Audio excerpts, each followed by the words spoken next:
Hi guys, welcome to my channel. My name is Karina, and this is probably the second video that you're watching. If it's your first, I highly recommend seeing the first one because it's so fantastic. But running this channel in both Russian and English, and I'm hoping that by doing that, I'm going to inform the masses, so to speak. I often find as an educator that certain groups are left behind, don't have the necessary information, and for that reason get themselves in trouble. I'll speak on that shortly. And so for that reason, I'm going to attempt to run this in two languages. We'll see how it goes. I work in a school. I've worked in education for over 20 years.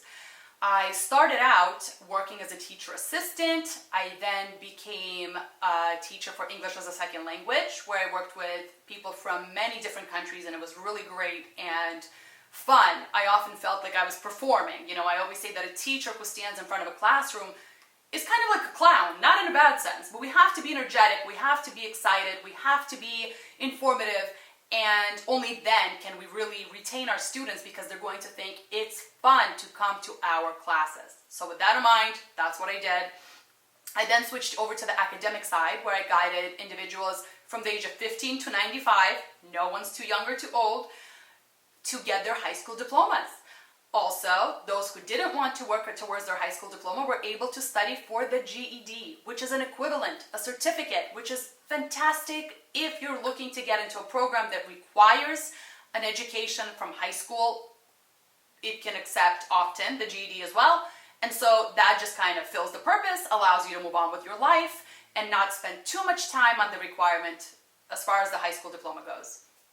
I worked on that for quite some time and then moved on into the dropout recovery program. And I was just sharing this in my Russian video that dropout, it's as if like someone fell out of something. These students don't fall out of anything. It basically means that an individual fell behind. For some reason, they don't have enough credits to finish high school on time. And so they choose to go into a program that is independent study. Back in the day, in the United States and in Russia, they used to call it night school. And that meant those people that had to get a job young to help support their families, they went to school at night to get their high school diplomas. However, now so many people are able to do that, and it's during the day or at night, whichever works best, but people are truly able to keep a job, and it's just phenomenal solution to an otherwise big problem of needing an income to survive. And then I moved into a position that oversees career training and counseling of students, and we do a lot of administrative type of work as well.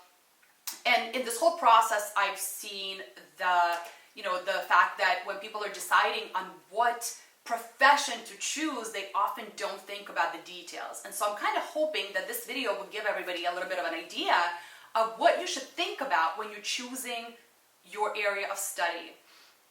Number one, people often will say things to me like, oh my God, I want to be a teacher. It is so fantastic. You work with little kids. It's such a treasure. You probably feel like so rewarded, and you go to work every day happy, and you're off in the summers, and you have all these other holidays, and you're always paid, and you have great benefits, and you get to leave work at 2:30. And I'm sitting there going, I don't know about treasure and about little children. I have grown adults and, teenagers. They're not always easy. I love them to death, but it's not like an easy job. They don't draw me pictures of elephants. That's not what I do. But also, we don't have summers off unless we don't get paid. Now, it is possible that in a different program other than one that I work in, people are paid differently, and that's a whole other subject. But with us, we're hourly employees. We do not get paid when we don't work. So in Russian, there's a statement, you don't work, you don't eat. That's kind of what we're here with. So if I don't work, I do not get paid. Also, we're not off the entire summer. Our school year starts mid-August and we end mid-June. So you're really looking at 2 months off. And then for teachers, oftentimes, you're looking at the fact that they may have to prepare for the next school year. They have to close out the year. They have to, disassemble and reassemble their classrooms. And that's all for those that do not work in a summer, because we also do have that option. And, a lot of people have to take that on because we all need an income. number one. In addition, we do not end our day at 2:30. Many of our schedules are split, meaning we work some hours in the morning, some in the evening. Some of us do have that fantastic schedule in like K through 12 environment where they work from 8 to 2:30. But even then, they have students to see after class, parents that want to talk to them, projects to collect from people that are running late. They maybe have to grade the projects that were turned in and are too big to take home, or they have to clean their classroom. I mean, there's a gazillion things an educator has to do at the end of the day. In addition to that, they may have meetings, and these meetings are mandatory, and then there's traffic. So nobody's getting home early. Many people do not leave at 2:30. Maybe occasionally they do, but this is not the norm. And then I often hear, if I work as a teacher, I can also live in Marina del Rey, and then I can go surfing, and it's fantastic. And I'm going, you're likely not going to afford an apartment living in Marina del Rey. And so then we get into the steps of counseling, so to speak, because I feel that when choosing a profession, that we really need to focus on many different things. And we need to look at things backwards. So for example, rather than look at what I want to study and what state I want to live in, and whether it's Florida or New York and it's going to be so fun and cool, let's focus on what outcome we want. So for example, if you want to be, a nurse, okay? Let's say you want to be a nurse. So you should start looking at what type of nurse do I want to be?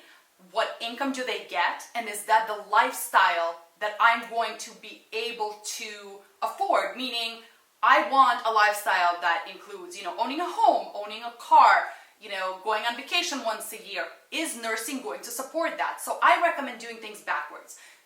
Assess what you want out of life. Count it. You want a house? Look at housing prices. How much is a house in the neighborhood where you're going to live? For example, you want to live in Marina del Rey? You'll see the house is a few $1 million. Can't afford that? Okay, well let's look at, Van Nuys. Don't want to live in Van Nuys? Start looking at other options. But you need to figure out how much is housing going to be. Figure out your monthly mortgage or apartment rent or whatever you want to do. And then let's look at the next thing. You want a car, leasing or buying. What's the payment going to be? Is it a Benz or is it a Jetta? What are you looking to have? And so let's continue on. If you don't want a car, you don't want to spend the money on a, payment, insurance, gas, like all the fun stuff, tires and all that great things. Maybe you want to take the bus, but let me tell you, I used to have students that would say, Miss, it's so great for the environment. You really should not drive. You should take the bus. And I would say, I actually looked into that because I found it so funny that people have suggested it to me. It takes me an hour and a half to get to work, and that's if it's little traffic. If it's a lot of traffic, I'm not getting home. But it takes me an hour and a half. So if I get on a bus, it's going to take me like 2.5, and I'll be on the road for close to 3 hours. It's not doable. You can't go on a bus to work for 3 hours each way. So again, if you think I'm not going to do car, I'm going to do bus, let's make sure that you're being realistic. Okay, so once we've figured all that out and we've totaled what you want to earn, what you want to eat, are you going to be eating organic? Are you cooking? Are you going out? Are you maybe doing rice and beans, as Dave Ramsey would say? What are we doing? What is our plan? And so once you have all of that and you have your monthly payment, your monthly amount that you need to pay for everything, add like 20% on, because emergencies, wants, needs, they come up. And then based on that, let's look at income that you receive from certain jobs. So for example, a nurse, even if it's $100,000 a year, hey friend, you got taxes to pay. So once you pay IRS and you pay the state, and in New York, you're also paying city, what do you have left over? So if you're at 35% tax bracket, which is very realistic, you're going to be getting $65,000 at the end of the day, which is a little over $5,000 a month. Let me tell you, in LA, that is not going to get you anywhere. So then you have to figure out additional options. Can you do additional work? Are you going to do an extra job? Or maybe are you going to learn something else? Now, for a career, I mean. Now, in addition to that, you also want to make sure that your education is not going to cost an arm and a leg, because otherwise, friend, you're going to graduate and have debt. And to pay that debt off, you have to subtract additional amount of money from your monthly income. You can't just, write it off. I believe you were able to actually before, which only saved you a little bit on your taxes. But now you really can't. So again, you need to plan for all of that. Don't just say, I'm going to choose this and that's what I will be. It's not that easy. And I go in to also explain that when you're making these decisions, you have to be very much informed. And I say this not only for the parents and for the students, but anyone that's around them, because if you see someone making a mistake, 15 to 95, guide them, provide them with this information. So important. It's too late at some point. You know, when someone's taken on loans and gotten into a program they can't succeed in. And we really want to make sure that everyone follows the right path. So even if you're not a school counselor or an educator, you can provide appropriate guidance to your friends and family. So the story I always tell is when I go to someone's house and we're having dinner, and if someone new at the table finds out that I work in education, they'll say something like, oh my God, you gotta talk to my son, Pasha. Pasha's a Russian name, we'll just use it for this experiment. You have to talk to him. He's actually really great. He goes to school, gets along with his brothers and sisters. He plays this really cool game we bought him, constantly clicking his fingers. He's nice, he's good, right? But our friend's neighbor's son's brother's wife, her kids are so much better. They are so smart, straight A's, honor roll, AP classes. They're going to be surgeons, because that's how it works in the Russian community. And they're going to be so successful. But our Pasha, he's just not like that.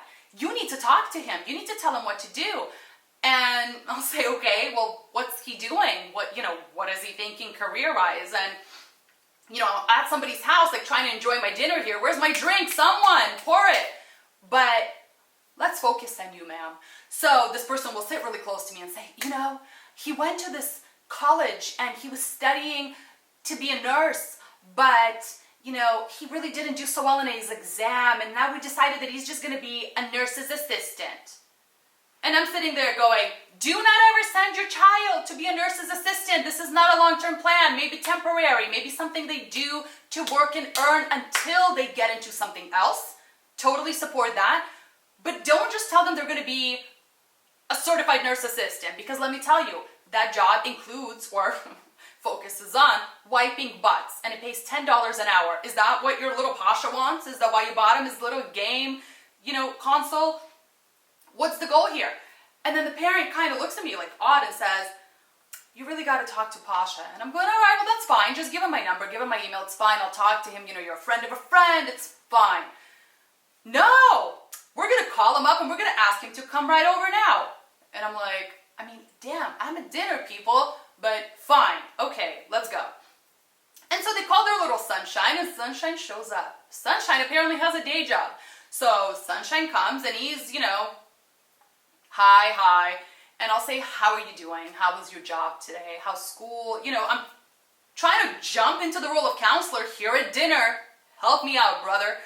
So, Pasha will say, well, yeah, I went to college and, I took these exams and I didn't do so well. So mom decided, because they want me to move out as quickly as possible, that I should, study nursing assistant.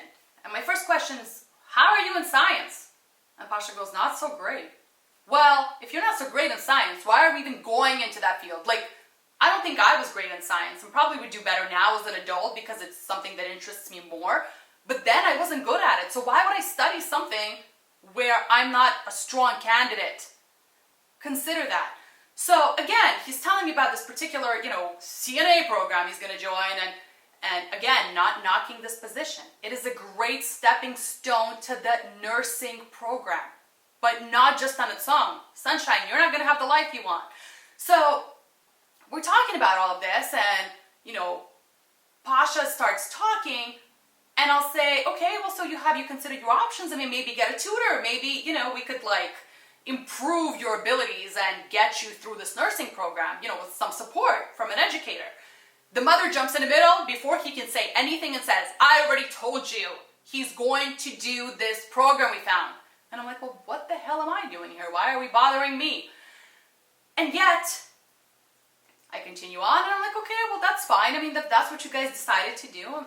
That's fine. You guys worked as a family. That's great that you support each other. Fantastic.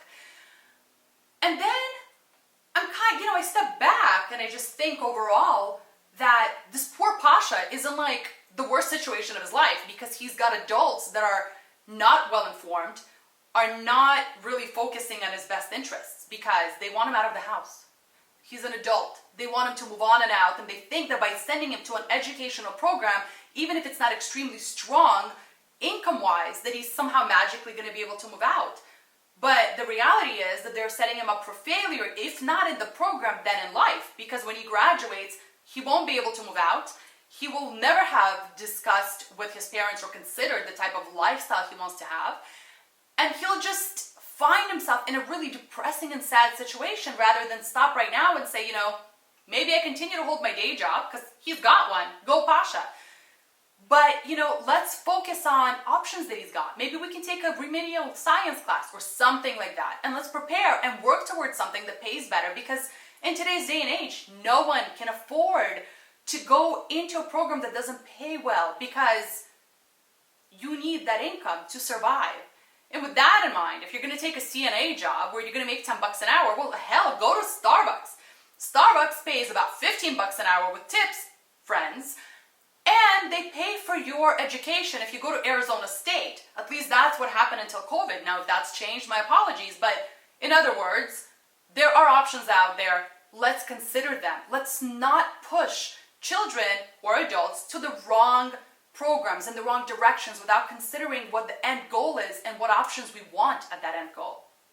Once again, my name's Karina. I'm sure I've talked your head off. If you have not subscribed yet, click now. Don't wait. I need support. Got it? Thank you. I am so happy to have started this channel and to have you here with me.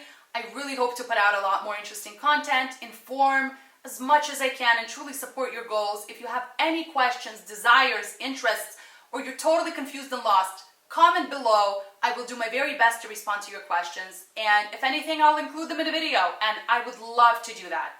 Have a wonderful day. Thank you so much for watching, and I'll see you again soon.